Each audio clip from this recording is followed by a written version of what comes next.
Crystal Ball College Football. I'm your host, Grayson Grundhafer, and let's start off today by talking about Oklahoma State versus Texas.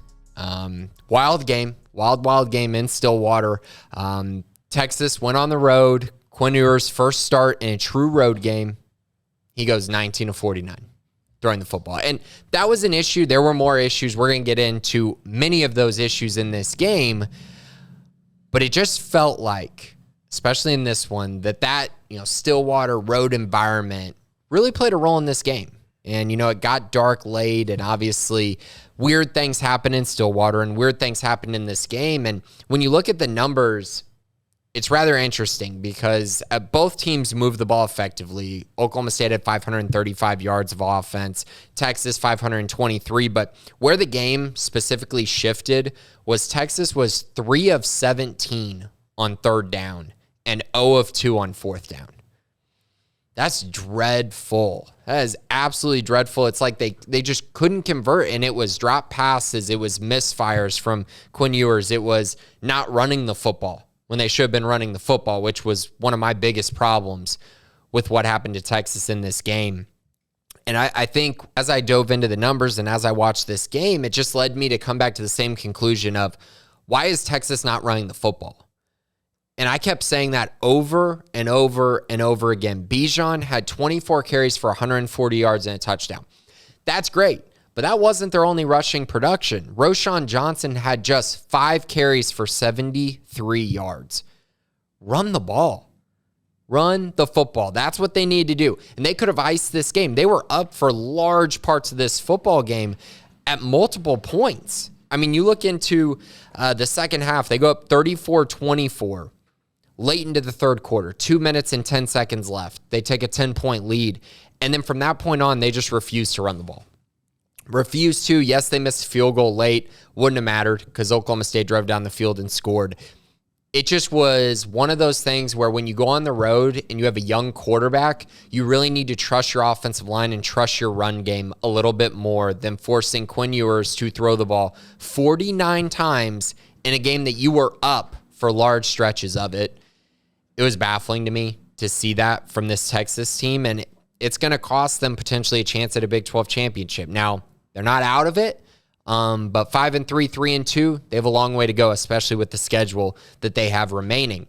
On the flip side, Oklahoma State, they just keep winning, and they keep doing what they do. I know in the offseason I mentioned them as their win total, I think, was, I believe it was 8 at the end, and they were one of my best bets to go at least 8-4. Like, this team, that's what they do. They go at least 8-4 every year, and most years they win 10 games.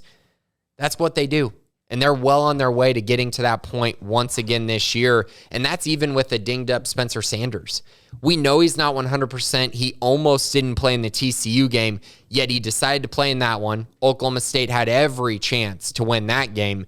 And then in this one, he comes out 391 yards passing, 2 touchdowns, 1 interception, and he had 43 yards rushing, and they needed every bit of those 43 yards on the ground from him as they really struggled to run the football. 142 yards on 3.6 yards per carry. Not great. They were really relying on their quarterback to win them this game, as they have all year, and he did it.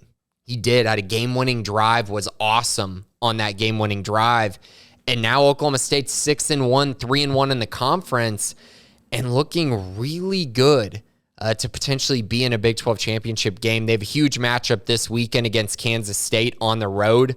We'll see how that one goes. I think in this wild Big 12, they could easily go into Manhattan and lose that game. But I also think if they win that game, I think there's a good chance they win out and go 11-1 on the year and get back to a Big 12 championship game. So that's kind of where I'm at with them. They continue to evolve, continue to get better.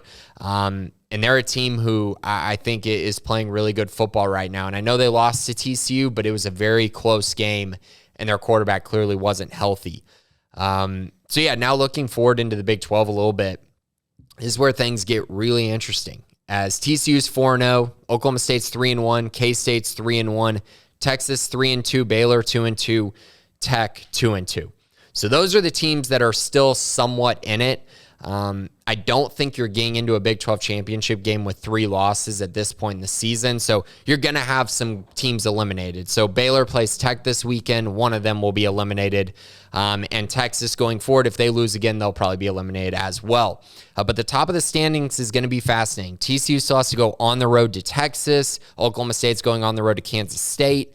TCU and Kansas State have to go to Baylor. I mean, there's just a lot of big games left. And at this point where I sit right now, I really think Oklahoma State's the only team that can get through this with only 1 loss. And yeah, that even includes TCU. I think TCU will probably finish 10-2, so 2 losses in the Big 12 by the end of this. I think everyone else will get to 2 losses as well, including Kansas State. So we're going to sit there with probably 3 or 4 teams, probably 3 teams with 2 losses, and then potentially Oklahoma State with only 1.